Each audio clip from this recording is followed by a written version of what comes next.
বাঙালি খানায় সবাইকে স্বাগত জানাই। আপনারা তো অনেকভাবে খাসির মাংস রান্না করে খেয়েছেন। একবার আমার মতন করে সহজ পদ্ধতিতে আপনিও শিখে নিতে পারবেন ছোট ছোট টিপস সহ। এতটাই সুস্বাদু খেতে আপনি একবার রান্না করলে বারবার রান্না করবেন। তবে আমি আজকে এখানে কিভাবে খাসির মাংস রান্না করব চলুন সেটা একবার দেখে নেওয়া যাক ভিডিওর মাধ্যমে। সম্পূর্ণ ঘরোয়া উপকরণ দিয়ে আজকে আমি রান্না করব খাসির মাংস। আশা করি আজকের ভিডিওটি আপনাদের ভালো লাগবে। সকল বন্ধুদের কাছে অনুরোধ করছি যে সম্পূর্ণ ভিডিওটি দেখার।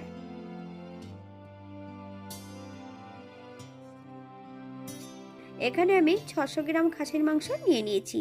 মাংসটাকে বেশ পরিষ্কার করে ধুয়ে রেখেছি। তবে মাংস ধোয়ার পদ্ধতি, ঈষৎ উষ্ণ গরম জল দিয়ে মাংসটা বেশ ভালো করে ধুয়ে নিতে হবে।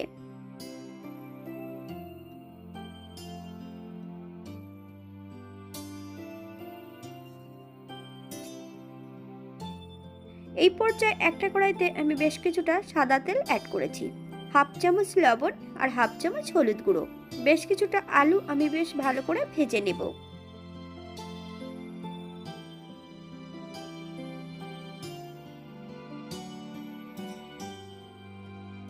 এই পর্যায়ে তেল থেকে সম্পূর্ণ আলুগুলো তুলে নেব। আপনারা আপনাদের পছন্দ মতন আলুগুলো ভেজে নেবেন।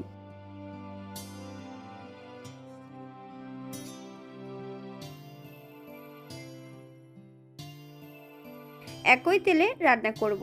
বেশ কিছুটা সর্ষের তেল অ্যাড করব। ফোড়নে রেখেছি সাদা জিরে।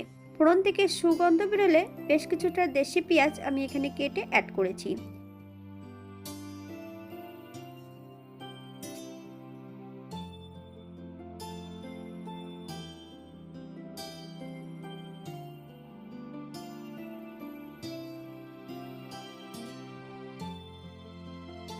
এক চামচ লবণ, আপনারা স্বাদ অনুসারে লবণটা অ্যাড করবেন।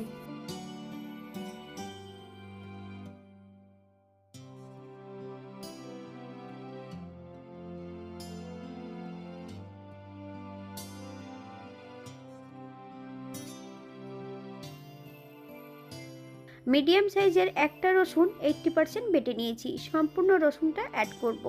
পেঁয়াজ ও রসুন থেকে যতক্ষণ কাঁচা গন্ধ বেরোবে ততক্ষণ বেশ ভালো করে ভেজে নিতে হবে। এই পর্যায়ে অ্যাড করব বেশ কিছুটা চুই ঝাল আর একটা গোটা রসুন। আপনারা যদি পছন্দ করেন তাহলে পরিমাণে বাড়িয়ে দিতে পারেন। আদা জিরে ধনে শুকনো লঙ্কা একই সঙ্গে বেটে রেখেছি, সম্পূর্ণ বাটা মশলাটা অ্যাড করব।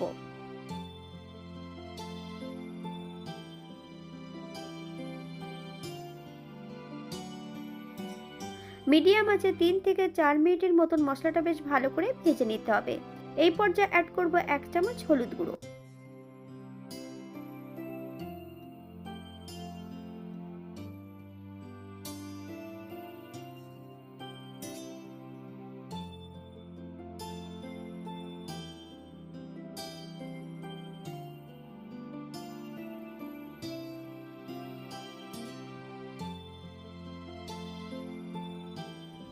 মশলা ভাজার এই পর্যায়ে অ্যাড করব মশলা ধোয়া বাটি থেকে সামান্য একটু জল। মশলা থেকে যতক্ষণ তেল না ছাড়ছে ততক্ষণ বেশ ভালো করে মশলাটা কষিয়ে নিতে হবে।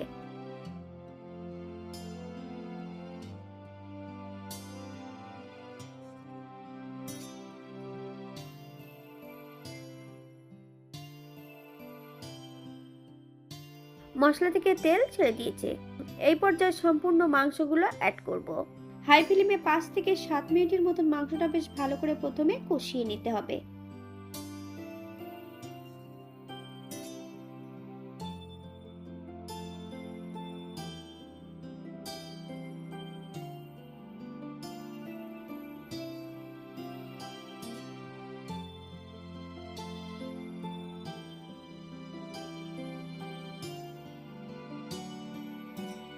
বাঙালি রান্না ঘরোয়া উপকরণ দিয়ে। আপনাদের যদি রান্নাগুলো পছন্দ হয় তাহলে চ্যানেলটি সাবস্ক্রাইব করে দিয়ে পাশে থাকবেন।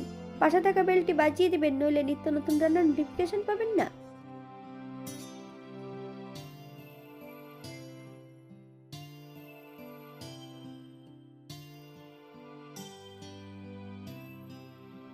এই পর্যায়ে 10 থেকে 12 মিনিটের জন্য ঢাকা দিয়ে রেখে দেব। তবে ঢাকা দিয়ে রাখলে কিন্তু হবে না, মাঝে মাঝে ঢাকা খুলে একটু নেড়েচেড়ে দিতে হবে।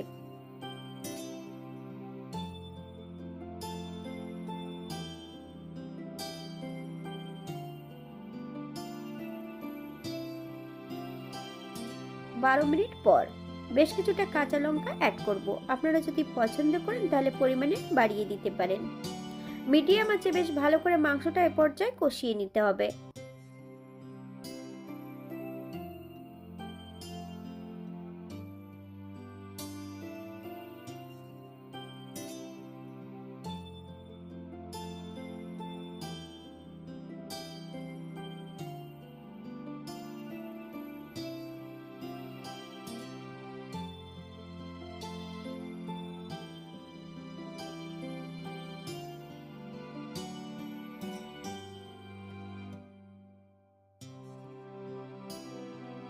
আজকে কিন্তু মাংসের রংটা কালচে হবে।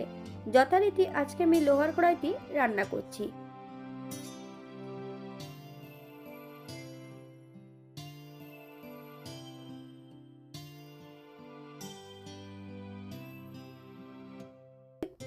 একটা প্রেসার কুকারের মধ্যে 1 কাপ জল অ্যাড করেছি। ভেজে রাখা সম্পূর্ণ আলুগুলো অ্যাড করব। মাংসগুলো অ্যাড করে 2 কি 3টে হুইসেল দিয়ে নেব। 10 মিনিটের জন্য স্ট্যান্ডিং টাইম দিতে হবে।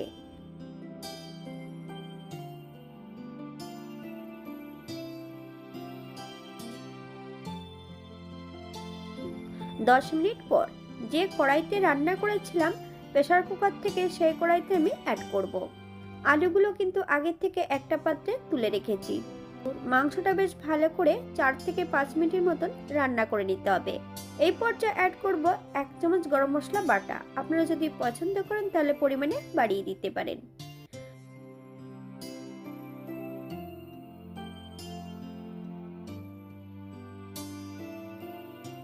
গ্যাসের ফ্লেমটা অফ করে দিয়ে 5 মিনিটের জন্য স্ট্যান্ডিং টাইম দেব। তারপর সার্ভ করব।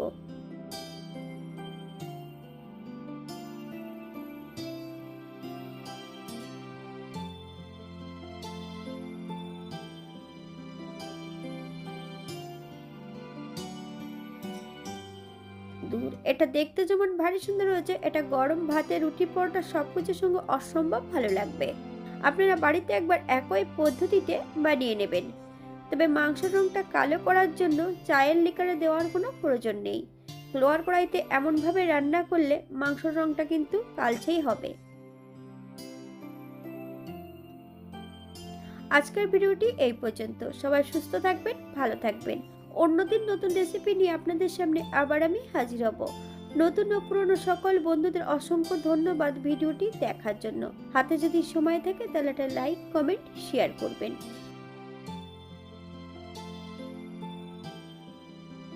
রান্না করার 1 ঘন্টা পর মাংসের রংটা কিন্তু এমন হবে।